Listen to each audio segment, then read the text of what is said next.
Hello, boys and girls. We are back to check Friday's daily math review. So make sure you have out your colored writing utensil, you have out your math journal or piece of paper where you did your work, and let's get busy checking.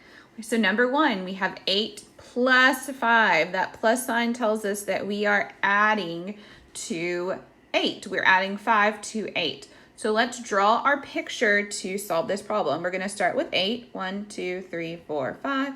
6, 7, 8. And I don't know if you noticed, but I always put my dots in rows of 5. That just helps me count easier. And now let's add 5. 1, 2, 3, 4, 5.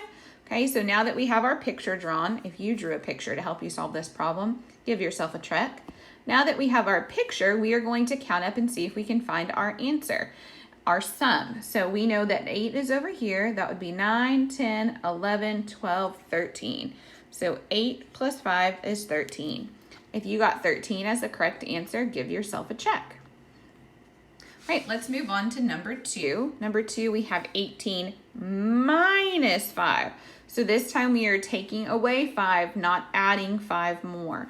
So I'm going to start with drawing my picture. I'm going to draw 18. 1, 2, 3, 4, 5, 6, 7, 8, 9, 10, 11, 12, 13, 14, 15, 16, 17, 18. There we have 18, and remember, I'm taking away 5. That means I'm crossing out 5. So let's do that. 1, 2, 3, 4, 5. If you drew a picture where you crossed out some of your dots to show that you were taking away, go ahead and give yourself a check for that.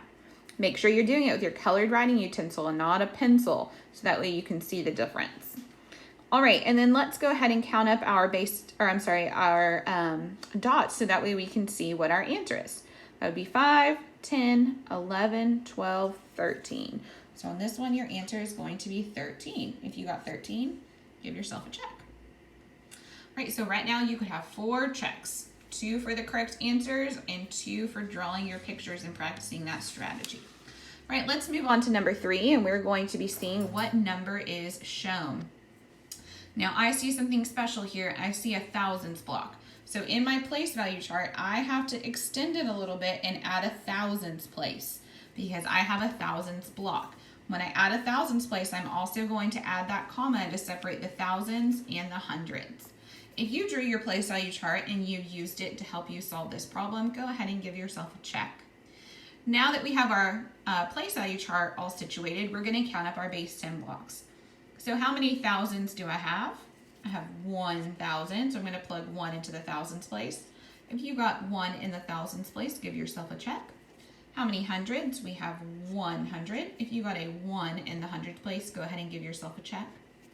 How many tens? We have 1 10. If you got a 1 in the tens place, go ahead and give yourself a check. And then how many ones? 1, 2, 3, 4. We have 4 ones. If you got a 4 in the ones place, give yourself a check. So these base 10 blocks represent the number 1,114.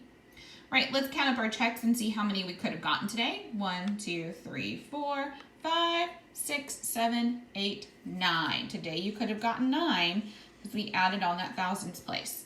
So I want you to check your work from yesterday. Make sure that you got more checks than you did yesterday. If you did not get all 9 checks, think about a strategy that you're going to try on Monday, so that way you can get all of your checks. Right, boys and girls, we'll see you back for your daily math review on Monday.